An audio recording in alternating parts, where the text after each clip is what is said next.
పవన్ కళ్యాణ్ గారి గురించి చెప్పంటే ఏం చెప్తారండి మీరు? మీకు ఆయన క్వాలిటీ ఏం నచ్చింది మీకు బాగా? క్వాలిటీ అంటే ఇప్పుడు మాదైతే పిఠాపురం పక్కన పెద్దాపురం అండి. ఆ! అంటే ఆయన గురించి చెప్పాలని చాలామంది ఎన్నెన్నో చెప్తున్నారు. అవన్నీ కరెక్టే. హ్మ్. ఎంత చెప్పినా ఇంకా ఆయన గురించి ఎక్కువ చెప్పలేను కానీ ఆయనకి అభిమానులే నేను. హ్మ్. కానీ మా ఊర్లో మాది పెద్దాపురం. మా పెద్దాపురం నుంచి జగ్గంపేటకి వెళ్ళి ఒక రూట్ ఒకటి ఉంటుంది. అంటే ఆయన చేసిన మంచి గురించి చెప్తున్నాను సింపుల్గా. ఆ! పెద్దాపురం నుంచి జగ్గంపేటకి వెళ్ళి రూట్ ఒకటి ఉంటుంది. అది చంద్రబాబు ఉన్నప్పుడు, జగన్ ఉన్నప్పుడు ఎవరు ఏం చేయలేకపోయారు. జగ్గంపేట రూట్ 13 కిలోమీటర్లు. ఆ! అంటే పాపం ఎప్పుడు అది గొతుకులుగా ఉండి ఆ!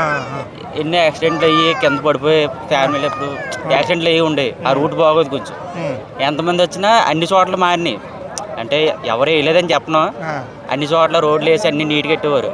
ఆ జగ్గంపేట రూట్ ఎప్పుడు మారదని ఎప్పటి నుంచో చూసేవాళ్ళు. ఆ! అంటే అది అందరికీ అది ఒక వే, అది జగ్గంపేట వెళ్ళే రూటు. అలాంటిది కరెక్ట్గా ఈయన పరిపాలన చంద్రబాబు ఆయన కూడా ఉన్నారు. కానీ పవన్ కళ్యాణ్ వచ్చిన తర్వాత రోడ్లన్నీ చూసుకున్నాయి ఆయన అంట. మరి నాకు మొన్న తెలిసింది. పంచాయతీరాజ్ శాఖలో రోడ్లండి. మరి ఈ రోడ్డు ఎప్పుడు చూసాడో తెలియదు కానీ ఒక 15 సంవత్సరాల నుంచి జరిగింది. జరగంతా ఒకేసారి. అంటే 13 కిలోమీటర్లు ఇంకొకటే స్ట్రైట్ రోడ్డు. ఆ! వచ్చిన వాళ్ళందరూ ఏంటంటే 2 కిలోమీటర్లు వేసి మళ్ళీ కొంచెం వేయకంట మళ్ళీ 3 కిలోమీటర్లు వేసి అలా చేసేవారు. ఈయన అలా కాదు, 13 కిలోమీటర్లు ఒకటే రూట్ వేసాడు. ఆహా! ఇప్పుడు అందరూ నీట్గా హ్యాపీగా యాక్సిడెంట్లు అవ్వకంట. అంటే ఆ చుట్టుపక్కల కొంచెం ఫ్యాక్టరీలు అవి ఉన్నాయి, రైలు ఫ్యాక్టరీలు అవన్నీ ఉన్నాయి.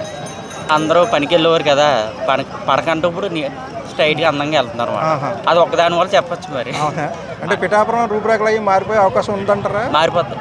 మారిపోతుంది. మారిపోతుంది. ఎందుకంటే అంటే మీరు క్యాస్ట్ చెప్పగలదు కానీ మీరు అంటే క్యాస్ట్ బట్టి ఎక్కువ ఫాలోయింగ్ ఉందంటారా ఆయనకి, లేకపోతే అన్ని కులాల్లోనూ ఆయనకి ఫాలోయింగ్ ఉందంటారా?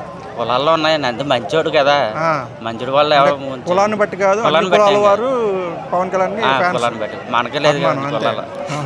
మరి ఆయనకి బోల్డ్ మంది ఫ్యాన్స్ ఉన్నారు కదా, అందరిలో ఉన్నారు.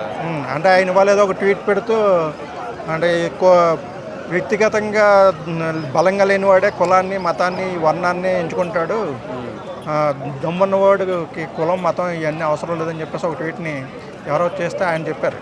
సో ఆయన ఇవన్నీ పట్టించుకోరని చెప్పేసి అంటారు. కానీ ఆయన్ని ఒక కులానికి నాయకుడిలాగా చూస్తూ ఉంటారు కొంతమంది. అది కొంత వైసీపీ వాళ్ళు కూడా అలాగే అంటూ ఉంటారు. మీరేమనుకుంటారు, అసలు ఆయన కులాన్ని పట్టించుకుంటాడంటారా? కులాన్ని పట్టించుకోడు కానీ ప్రతి కులానికి కొంచెం మర్యాద ఇస్తాడు, అంటే రెస్పెక్ట్ చేస్తాడు. ఇప్పుడు నాది అందరితో ఒకటే కదా, హిందువులు చూస్తారు, ముస్లిం ఎవరిదాలు రెస్పెక్ట్ ఇస్తాడు. మతాలు ఉన్నాయి కాబట్టి రెస్పెక్ట్ ఇస్తున్నాడు అంతే తప్ప ఒక్కరికే చేయాలని కాదు, అందరూ మనుషులే కదండి. సో ఆయన అన్ని కులంలో వాడికి ఆయన సాయం చేస్తాడు. ఇప్పుడు నేను ఉన్నాను, నా కులంలో నాకు బాగా కష్టాలు ఉంటాయి, నాకు సాయం చేస్తాడు. పక్క వాళ్ళ కష్టాలు ఉన్నప్పుడు ఆయనకి చేస్తాడు, తప్పదు అది. మరి ఆంధ్రప్రదేశ్లో ఉండి ఏదో చేస్తారు అంతే, కులాలకి అయితే వ్యతిరేకంగా. సో అన్ని ఆశలు పవన్ కళ్యాణ్ మీద ఉన్నాయంటారా? అయితే అందరికీ ఆశలు పవన్ కళ్యాణ్ మీద, తెలుగుదేశం అందరూ ఆశలు నేను చెప్పలేను, కొంతమంది అయితే పవన్ కళ్యాణ్ మీద ఉంటాయి. పవన్ కళ్యాణ్ గురించి అందరి మీద చెప్పలేను, అందరూ మైండ్ సెట్లలో తెలియదు కదా. అంటే ఆయన ముఖ్యమంత్రి కావాలని మీరు కోరుకుంటారా? అంటే నేనైతే కోరుకుంటాను. ఎందుకంటే ఆ ఒక్క రోడ్డు గురించి చెప్పచ్చు. ఇప్పుడు అన్న ఉడికిందో లేదో ఒక మెదిగితే అంటారు కదా, ఏదో పూర్వకాల సామెతలా చెప్పకూడదు కానీ నాకంటే మా ఊరు అది చాలా రోజుల నుంచి, మా ఊరు పక్కనే జగ్గంపేట కదా, ఆయన వచ్చిన టప్పని మారిపోయింది అంటే ఇంకా జాయిగా అభివృద్ధి వస్తాయి కదా, పనులు జరుగుతున్నాయి కూడా. ఇప్పుడు కాకినాడ ఉంది, బీచ్ కాడి నుంచి కాకినాడ చొప్పాడకి వెళ్ళినందుకు రోడ్డు ఒకటి ఉంది. అంటే అందరూ వేసారు, అందరినీ తప్పు అనకూడదు కానీ ఈయన వచ్చినప్పుడు ఇంకా మారుతున్నాయి. ఇంకో కొంచెం ఉన్న రోడ్డు ఇంకా కొంచెం పెద్ద చేస్తున్నాడు, అలాంటివి చెప్పుకోవాలి అంతే మరి. Okay, thank you.